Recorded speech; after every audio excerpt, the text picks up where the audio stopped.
Olá, pessoal! Estamos iniciando mais um podcast sobre mentes. Já vou pedir para que vocês possam curtir, comentar, compartilhar. É muito importante para que esse conteúdo possa chegar em mais pessoas. Hoje nós vamos conversar sobre um tema que é bastante importante, mas que muitas vezes a gente evita de conversar, que é sobre dinheiro, impostos e a relação emocional sobre tudo isso, né? A intersecção entre psicologia e direito, que eu acho que muitas vezes a gente não vê essa conversa acontecendo, assim, né? Entre psicologia, direito, leis, emoções. Então, a gente está aqui hoje recebendo o advogado tributarista Mozart Ierkowski, fundador da MBW Advocacia, um dos escritórios de consultoria tributária mais reconhecidos do país, com presença em Porto Alegre, São Paulo e Rio de Janeiro.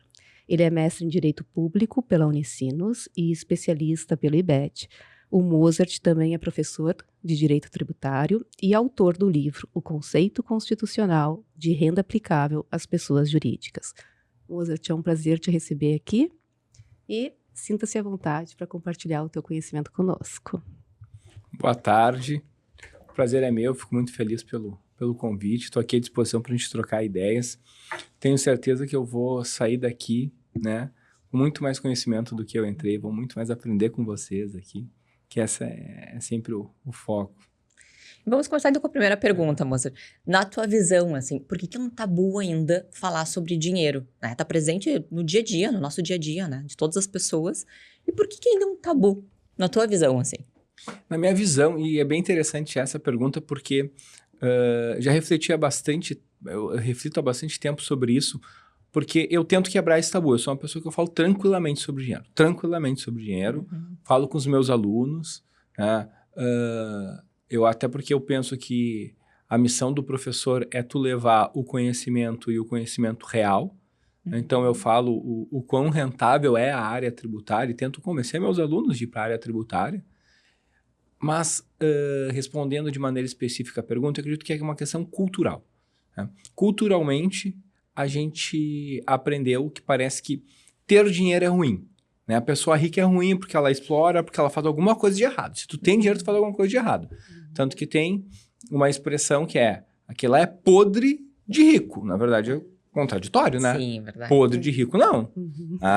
E a gente não nota, só que depois quando a gente reflete o que está dizendo, olha, ele é tão podre que ele é rico, mas não é isso.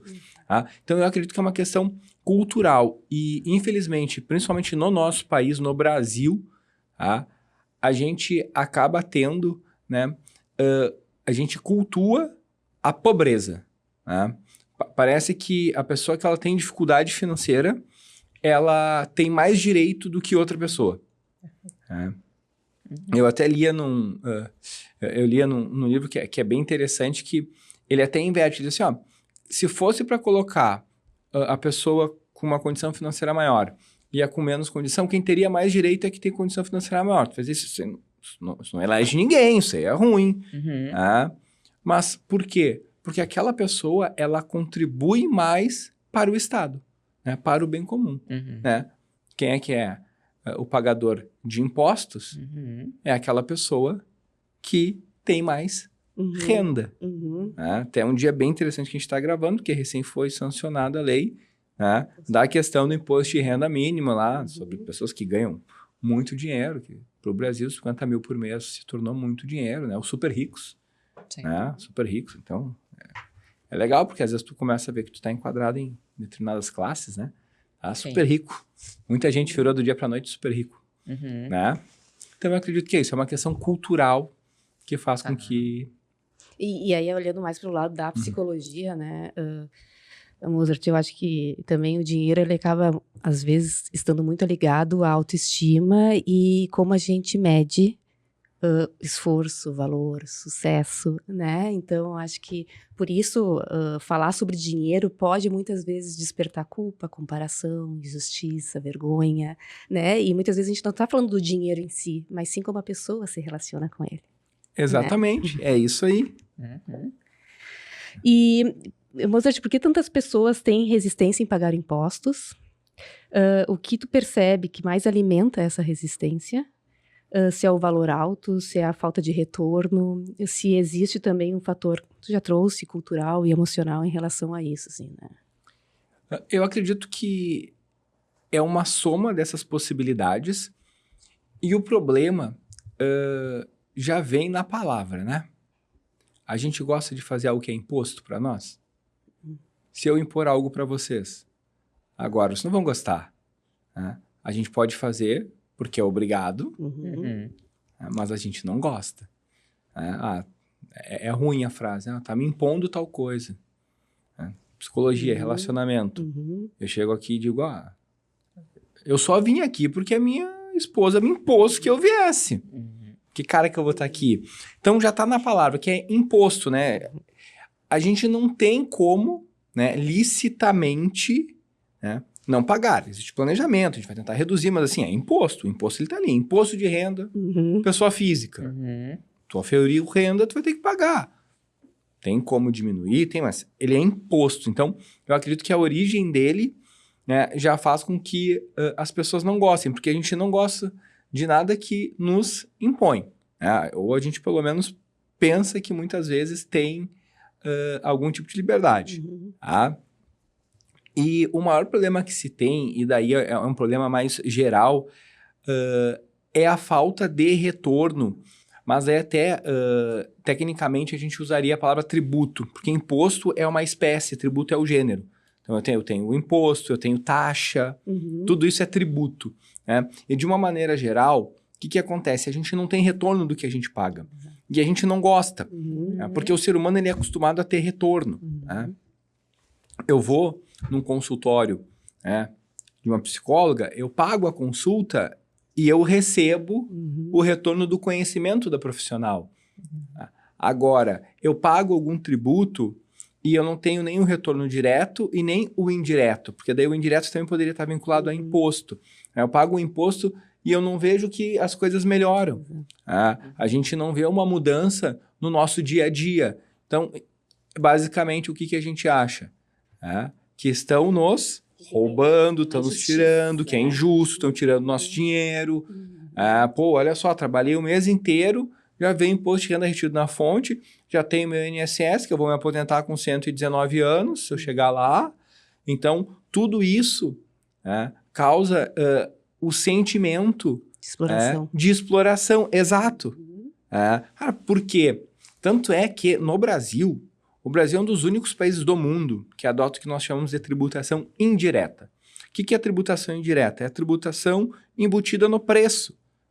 Quanto que custa essa caneca? Exemplo, R$50. Tá? A gente vai no supermercado comprar essa caneca. Melhor, nós vamos mandar fazer, porque essa caneca é muito bonita. Né? Acho que o convidado ganha depois também uma.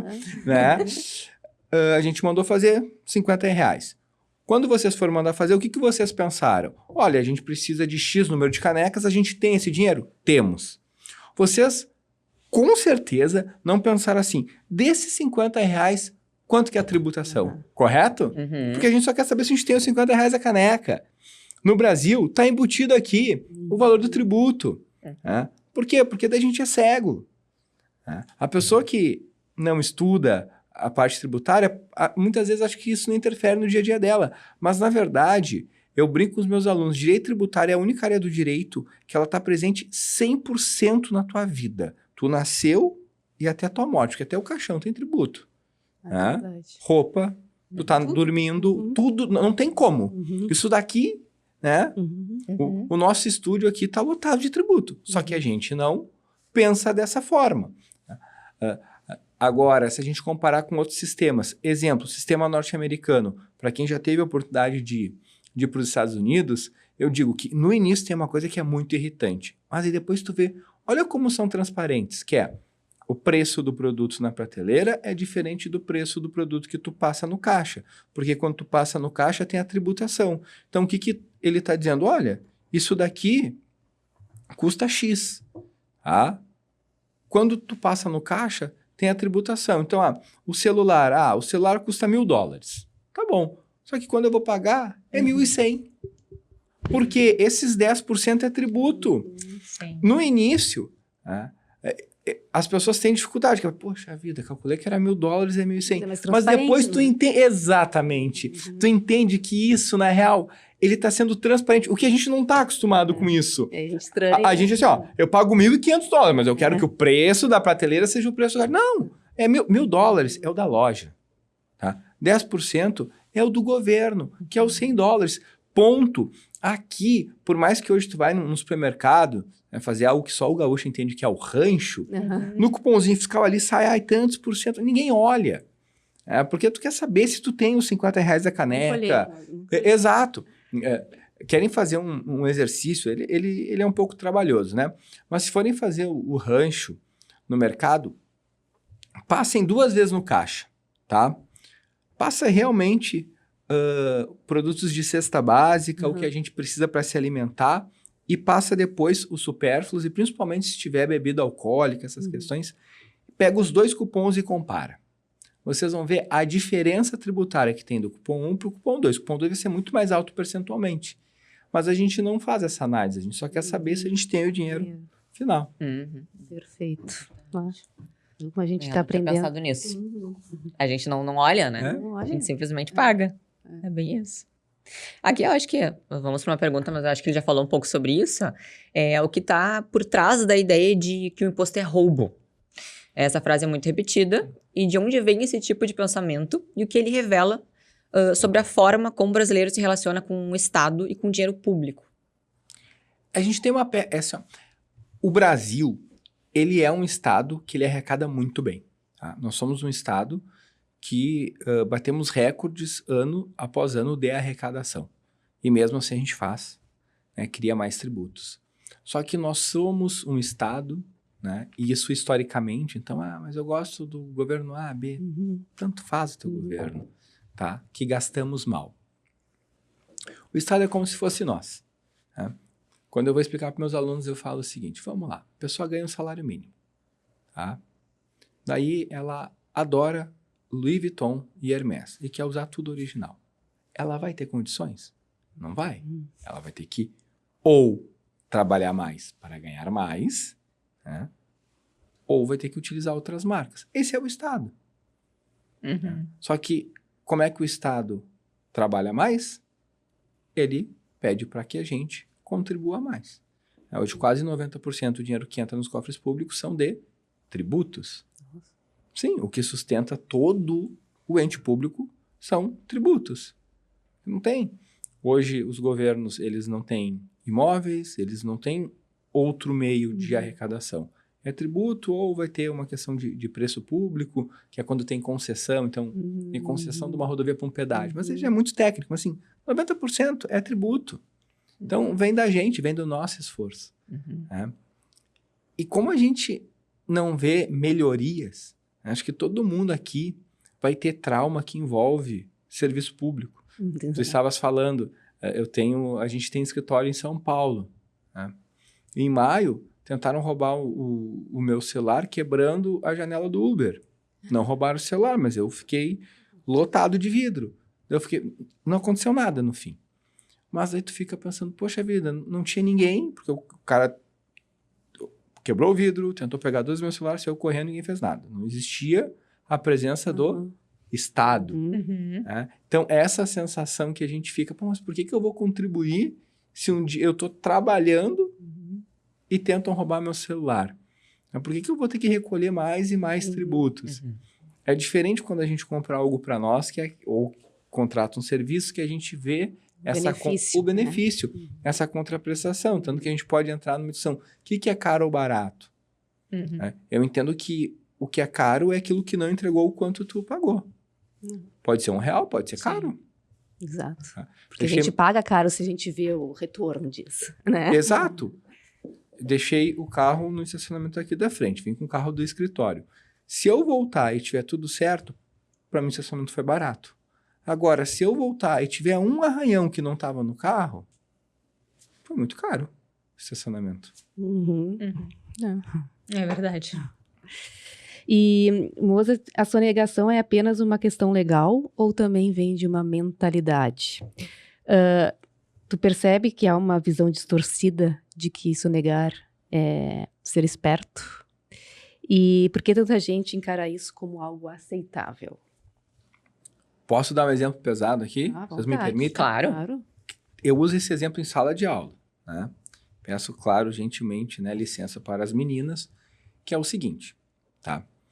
Se eu entrar agora, entrei no estúdio agora, tá? E eu digo, vocês não sabem o que eu fiz. Acabei de fazer agora, vocês não sabem. Olha, eu sou muito esperto. Eu tava vindo pra cá e eu estuprei uma mulher. Sério. Viram?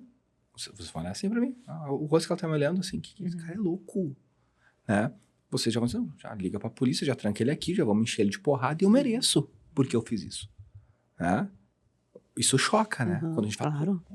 vocês, mulheres vão se identificar mais ainda. Hoje o público masculino, acho que todo homem vai pergunta pra mim qual que é o crime que mais choca.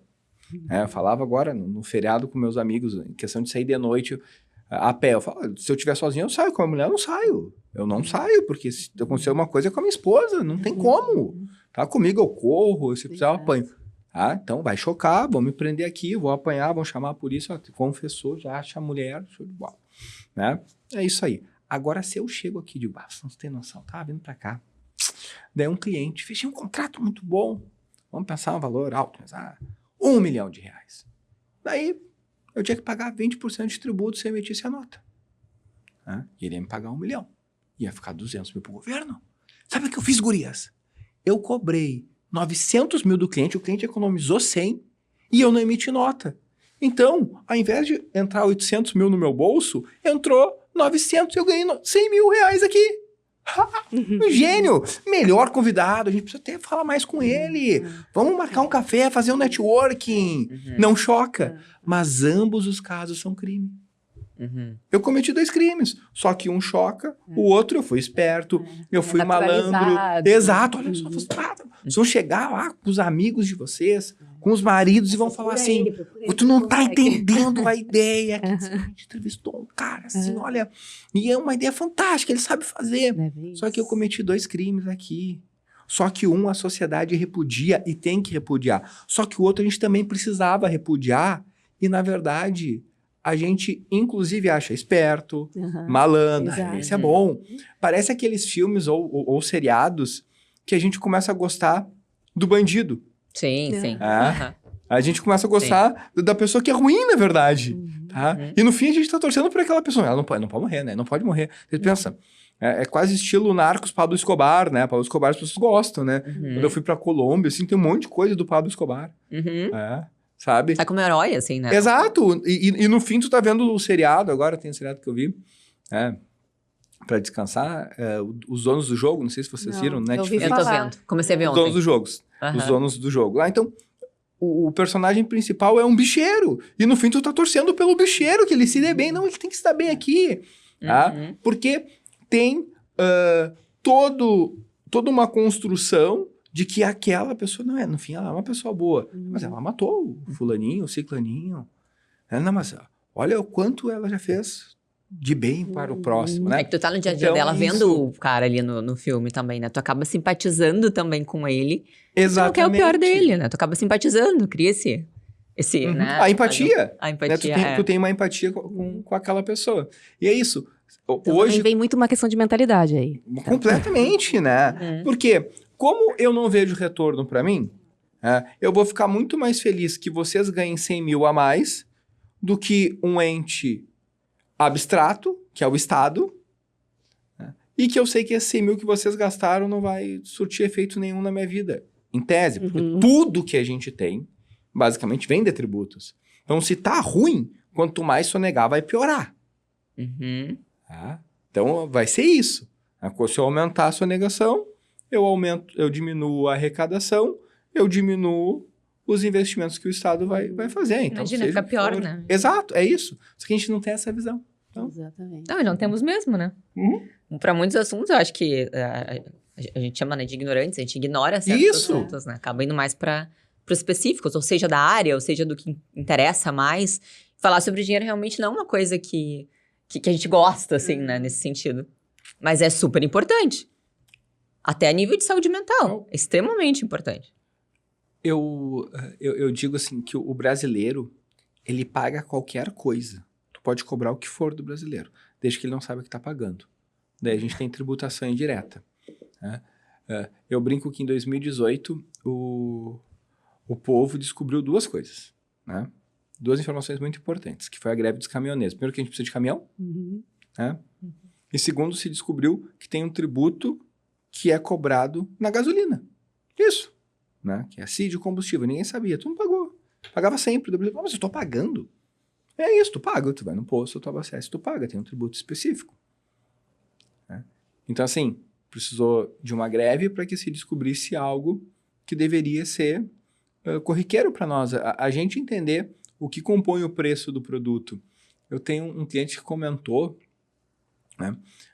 E isso acabou ficando, obviamente, em segundo plano, em razão da tragédia que nós tivemos, que foi a enchente do ano passado. Um mês antes da enchente, o governo do estado do Rio Grande do Sul, ele tirou vários benefícios fiscais. E um deles era o benefício fiscal do ICMS em relação ao pão francês, o nosso querido cacetinho. Tá? Então, o preço do cacetinho ia aumentar, e na verdade ele aumentou em abril. Tá? Então, em abril ele aumenta, e na verdade ele ia aumentar em abril, dia 1º de abril, que o pessoal está brincando no dia da mentira, foi postergado para 1º de maio, ele aumenta e depois tem a enchente, o governo volta, né? Retorna o benefício fiscal.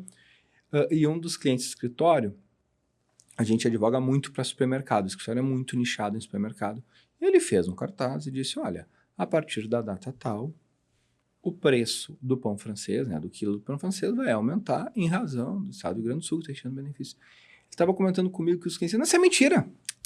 Isso é tu que quer mais dinheiro. Como assim? Eu estou ainda te informando, né, por que vai aumentar. Né? E os clientes dizem, não, isso não é verdade. Isso é tu que é olho grande, que tu quer mais dinheiro. Meu Deus. Tá? Exato. Então, assim, porque as pessoas acham que o direito tributário, ele pega realmente só os super ricos, né? Os com grande fortuna, e não é isso. Proporcionalmente... Sim, falar isso até uma ignorância, né? Proporcionalmente, né? Percentualmente, quem mais recolhe tributos indiretos é a pessoa hipossuficiente, é quem recebe um salário mínimo, precisa comer, precisa ir no mercado. Exatamente. Pode criar o cashback que for, tu primeiro tá tirando dele para depois dar. Quem recebe um salário mínimo, tu tirou R$50, isso aí muita diferença. Gigante. Exatamente. É o que ele vai comer. É poder comprar um quilo de feijão, um quilo de arroz a mais. Exatamente. Perfeito. E as crenças sobre dinheiro influenciam o comportamento tributário? Na tua experiência, frases que a gente ouve desde criança, como dinheiro traz problema e quem ganha muito deve alguma coisa, interfere na forma como as pessoas lidam com as suas obrigações fiscais? Acredito que sim. Eu acredito que a interferência até é mais macro, né? Eu acho que primeiro se coloca assim, pensa, né? E aqui você tem muito mais conhecimento que eu. Imagino uma criança que ela cresce num ambiente em que escuta isso, né? Muitas vezes essa pessoa ali no início da fase adulta, ela não vai acreditar no seu potencial, que ela pode mudar de vida, que ela realmente pode usufruir de algo que ela não tinha no passado, até porque ela foi criada, né, escutando que o dinheiro é ruim, que aquilo faz mal, porque daqui a pouco os pais não recebem muito bem e a culpa é do empregador, que tá abusando deles. Então, sai como vilão, assim. Exatamente, é o vilão, né? Quem tem o dinheiro no Brasil acaba sendo vilão, sendo que é quem sustenta o nosso país, né? Todos os países. Com certeza. Todos os países capitalistas, quem sustenta são os empresários. Né? Seja dando emprego, e daí vai ter tributo para quem está empregado, seja tu pagando diretamente, né? O Brasil tem uma das maiores cargas tributárias do mundo para empresas. A gente tem uma carga tributária muito alta e agora com a reforma tributária nós vamos aumentar, nós vamos ter o maior IVA do mundo, a gente vai ser campeão em alguma coisa. Acho que a Copa a gente não leva em 26, mas o IVA a gente leva. Tá? Então, essa é a questão de tu ter a crença, né? E daí depois, a pessoa, para mim, ela cresce no sentido de que tem sempre alguém querendo tirar algo dela. Aquela pessoa desconfiada. Né? E daí depois, ou é o teu empregador que quer tirar algo de ti, ou depois é o Estado. Que a própria pessoa que é a favor de uma intervenção maior do Estado, ela não quer colaborar com isso. Ela quer receber.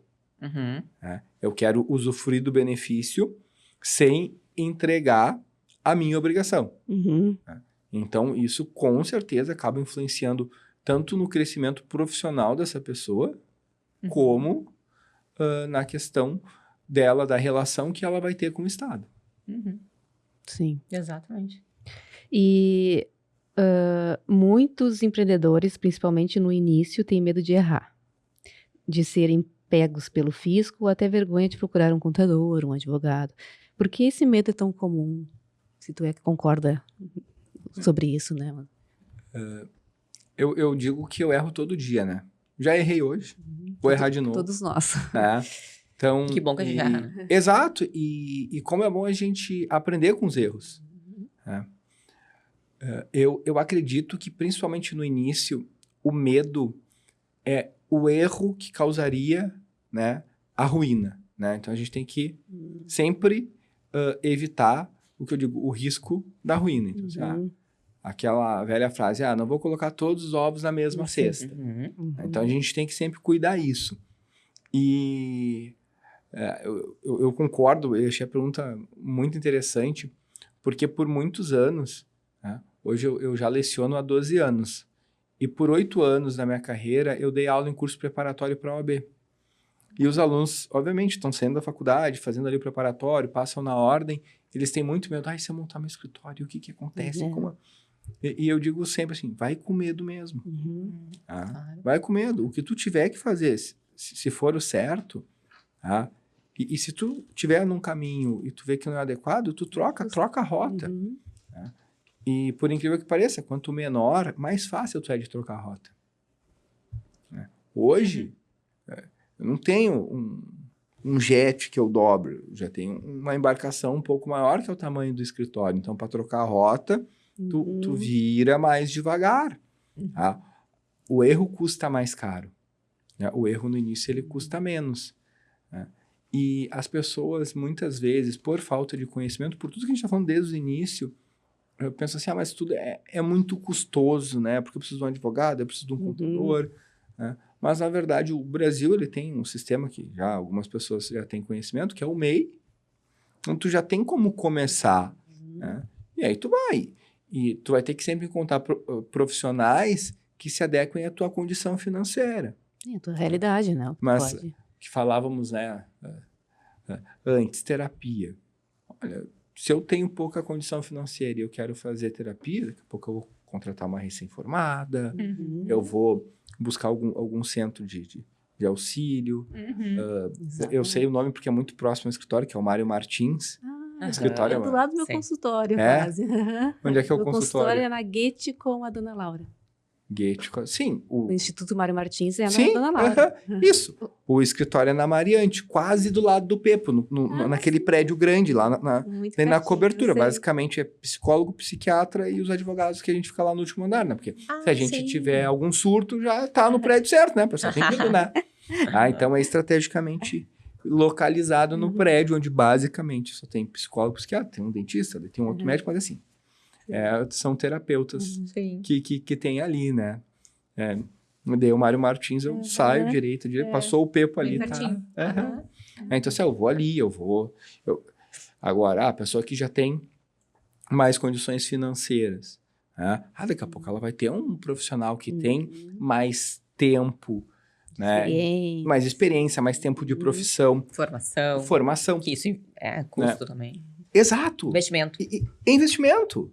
É o profissional mais caro, né? Que tu pode escolher. Liberdade de escolha. Exato. E quando a gente investe em nós, a gente precisa isso repassar. Claro. Né? Eu falo para os meus alunos, né? Porque tudo a ver com o que a gente está falando. Muitas vezes, você diz assim, tu não pode baixar o preço. Não baixa o preço. Teu preço, tu não mexe. Daí eu fico pensando, vamos lá. Tem um cliente. Tá lá, o meu aluno. Graduação. Oitavo semestre. Se tu te formar hoje, consigo tua B hoje. Daí, o cliente ele vai ser atendido por mim e por ti. Como é que tu consegue convencer esse cliente a ser teu cliente e não meu? Duas formas. Ou tu é um fenômeno, e eu sou muito ruim, ou é preço. E com todo respeito, tu vai ter que ir no preço. Uhum. O único critério de convencimento que tu vai ter para ele vai ser o preço. O teu preço tem que ser bem mais barato que o meu. Uhum. Ou tu fazendo algo errado na minha carreira. Exatamente. É isso. Tá? Porque chega um momento, a gente vai falar, não, serviço, não importa o preço. Olha, quando tu tem uma média, tudo bem. Quando tu não tem condições de pagar, o preço vai ser importante. E daí vocês têm total conhecimento do assunto, especialistas, vale mais a pena eu pagar uma terapia, um valor mais baixo, de repente uma pessoa que está recém saindo da faculdade, ou não fazer a terapia? Claro, pagar um valor mais baixo. Exato. Né? Acompanhamento. Quando eu tiver condições, eu vou ser paciente de vocês aí, entendeu? Tô lutando para isso. Vamos lá. Claro. Perfeito, exatamente. Exato. Tá? Agora é minha, né? Então, tu acredita que se as pessoas entendessem melhor para onde vai o dinheiro dos impostos, haveria menos resistência e mais consciência coletiva? Com toda certeza. Quando a gente não sabe, a gente tem toda aquela sensação de, estão me passando para trás. A gente, o ser humano, por si só, ele tem um nível de desconfiança. Né? E assim, eu tô pagando algo, não vejo retorno nenhum. Muitas vezes ainda sofro situações tipo essa que eu comentei com vocês, e tem pessoas que vão ter inúmeras histórias para contar de segurança, de saúde pública, né, de ensino. Então, por que eu vou pagar se eu não tenho retorno? Sim. Só pensar, nós três aqui, digamos que a gente estivesse ainda com o dinheiro em cédulas. A gente literalmente rasgaria o nosso dinheiro aqui? Rasgar? Não, né? Pode ser uma nota de R$5. A gente não rasga, né? Claro que Inclusive, se ela rasgar no nosso bolso, a gente vai, dá pra colar. Bota um durex. Mas é R$5. Mas não interessa, é meu. É meu, sim. eu trabalhei pra ganhar R$5. Eu Sim. não sei. Dá uma latinha de Coca Zero. Exato. Se eu tiver com sede e entrar ali, tu pode me dar uma latinha de Coca Zero. Mas por quê? Exato. Porque eu tô com sede, né? Não vou. Então, a gente não gosta de perder dinheiro. O ser humano não gosta de perder dinheiro. E a partir do momento que estão me tirando, e na maior parte das vezes, de maneira obrigatória, né? Imposta, é muito ruim. E sem recompensa. Estão me obrigando e eu não tô tendo nenhum retorno nisso. É como se eu estivesse fazendo o quê? Rasgando meu dinheiro. Se a gente voltar lá para o exemplo da sonegação dos 100 mil, por que eu prefiro que vocês ganhem 100 mil e não o governo? Porque daí eu posso chegar para gurias. Podem pagar o sushi hoje, né? Vamos no bar. Vamos tomar um vinho legal hoje, né? Poxa vida, vocês pagam aqui. Vamos pegar todo o nosso time aqui, toda a nossa equipe, vamos pro bar ganhar 100 mil a mais, né? Pô, dá pra gastar uns pila ali no bar, sabe? É isso. Então eu prefiro que seja no bolso de vocês do que no governo, que eu não tenho noção onde vai parar. Exatamente. Perfeito, bem isso. E, por fim, Mozart, o que pode ajudar o brasileiro a olhar para o dinheiro e para os impostos com mais responsabilidade, clareza e menos culpa, medo, revolta? Eu acredito que daí vai ter que ter uma ajuda mútua, né? Não só do contribuinte, como do governo, né? O governo ser mais transparente, o governo ele ser mais cuidadoso, né? Com o valor gasto, né? Onde ele gasta, né? Porque a gente, ainda mais hoje com a era das redes sociais, a gente vê um monte de notícia, porque o governo tal gastou não sei o quê em avião, em comida, e a realidade é que o povo está ganhando ali um salário mínimo e vendo os governantes gastar de uma forma completamente, né, descompassada os valores arrecadados. Então, a gente precisa de uma maior responsabilidade do governo e também maior transparência, maior transparência, responsabilidade e um entendimento maior também daí da população que se não pagar, a gente não mantém o Estado de pé. Se hoje está ruim, a partir do momento que a gente deixar de arrecadar, que a gente, deixar de recolher o valor aos cofres públicos, a gente diminuir a arrecadação do ente público, vai piorar, né? Então é isso que vai acontecer. Então, para que se tenha essa mudança, eu acredito que realmente tem que ter um auxílio, uma sinergia entre quem cobra e quem paga. Então, eu estou te cobrando, eu estou te explicando, né? E estou te mostrando, olha, eu vou usar nisso, nisso, nisso. Olha como tua vida melhorou. Tu tá vendo ali na esquina um policial, na outra. Pô, teu filho, tua filha não está estudando no colégio público. Quanto precisou? Às vezes a gente, quem tem plano de saúde, diz, mas o SUS não tem problema. Tem tratamentos que só o SUS faz, dependendo da doença. É obrigatório fazer pelo SUS. Né? Eu quase tive essa situação na minha família, com a minha mãe, e quando eu fiquei sabendo disso, eu pensei, caramba, todo o esforço que eu fiz na minha vida e para pagar plano de saúde para minha mãe, eu vou ter que me socorrer do Estado. E agora? Como eu gostaria que o Estado fosse ágil, como eu gostaria que o Estado tivesse médicos de qualidade. Não estou nem dizendo que não tenho. Eu também tenho um caso de um grande amigo meu que, em questão de 50 dias, se operou de um câncer pelo SUS. A gente marcou no particular para ele e o particular demorou mais que o SUS. Olha. Só que tudo isso vem da onde? Da arrecadação. Perguntar para ele, ele vai dizer, não, tem que pagar tributo porque, olha só, eu fui muito bem atendido. Tá? Então, vai ser dessa forma que tu vai conseguir conscientizar a população, né? E o Estado vai conseguir, inclusive, arrecadar mais. Porque a partir do momento que a gente vê retorno, a gente também quer ajudar, a gente quer colaborar, né? Claro. Quem investe financeiramente em qualquer tipo de projeto social, quando tu vê o retorno aqui, tu fala, mas eu quero colocar mais, porque deu retorno. Eu coloquei e eu tive uma contraprestação, que foi ver as pessoas bem cuidadas, seja o projeto que for. Então, sim, tu sente uma recompensa a mais, né? Tu precisa de Exato. recompensa para ter a energia Para ter energia. daquilo, né? Tem uma cooperação, uma reciprocidade, né? O que é o dinheiro? A nossa recompensa. Perfeito. Nossa recompensa. Eu gosto muito de ficar no escritório. Muito. É um ambiente que eu me sinto muito à vontade, muito confortável. E eu criei o hábito, desde o início, hoje o escritório tem 13 anos, de ficar até mais tarde, fora do horário tradicional, porque é quando diminui as demandas de celular, de equipe, então eu consigo me concentrar mais. Né? E hoje, às vezes, se eu não me dou conta, eu não vou para casa. Mas daí, em casa, eu não tenho problema. Por quê? Porque vê a recompensa. É o que eu digo, quando a gente tem os momentos bons, isso não surgiu do nada. Isso surgiu daquele esforço, né? Porque a gente abre mão de algo para obter outro. É o quê? Recompensa. A gente, né, o ser humano, e daí de novo aqui, se eu falar alguma imprecisão, me corrija, mas eu vejo que o ser humano, ele está sempre em busca de alguma recompensa. Sim. Eu tenho um problema, que é, quando eu acho que eu mereço alguma coisa, eu me recompenso como? Com comida. É uma baita... Trabalhei muito hoje, eu tô no escritório até mais tarde, mas assim, o bicho tá pegando. Eu vou pedir uma comida. Alívio imediato, né? Exato. E hoje todo mundo tem um cozinheiro particular, né? O famoso iFood, né? Sim. Então todo mundo tem, então tá ali. Mas é o quê? Minha recompensa. Sim. Na hora que alivia o meu psicológico, não, mas eu mereço. Aqui, à noite.